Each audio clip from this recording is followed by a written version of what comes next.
ప్రకాశం జిల్లా గిద్దలూరు నియోజకవర్గంలో వైసీపీని వీడి ముత్తుమూల సమక్షంలో టీడీపీ తీర్థం పుచ్చుకున్నారు వైసీపీ శ్రేణులు. ఇక చేరినటువంటి జేపీ చెరువుకు చెందినటువంటి ఎంపీటీసీ విద్యా కమిటీ చైర్మన్, వార్డు సభ్యులు, సచివాలయ కన్వీనర్లు వైసీపీని వీడి తెలుగుదేశం పార్టీలోనూ చేరారు. ఈ సందర్భంగా అశోక్ రెడ్డి టీడీపీ కండువా కప్పి పార్టీలోకి సాదరంగా ఆహ్వానించారు.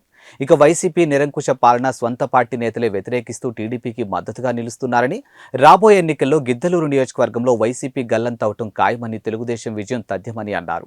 ఈ కార్యక్రమంలో మండల టీడీపీ అధ్యక్షులు కట్టికే యోగానంద్, జేపీ చెరువు టీడీపీ నాయకులు తదితరులు పాల్గొన్నారు.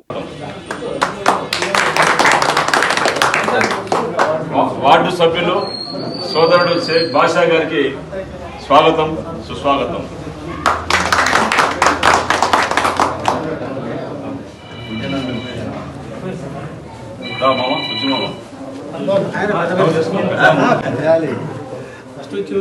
సీనియర్ నాయకులు బుజ్జి గారు, మురళి, నరసింహ, సిద్ధం నరసింహ గారు,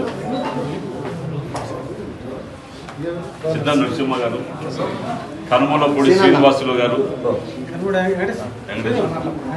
అన్న కన్నసాని గోపాల్ గారు, గల్లా రవి గారు, కన్నసాని సుబ్బారావు గారు,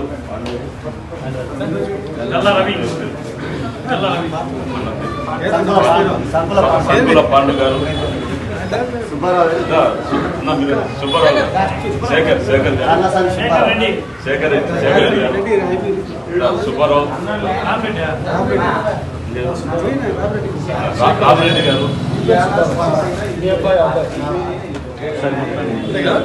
పవన్ కళ్యాణ్ గారి నాయకత్వం, పవన్ కళ్యాణ్ గారి నాయకత్వం, తుమ్మల అశోక్ రెడ్డి గారి నాయకత్వం, తుమ్మల అశోక్ రెడ్డి గారి నాయకత్వం.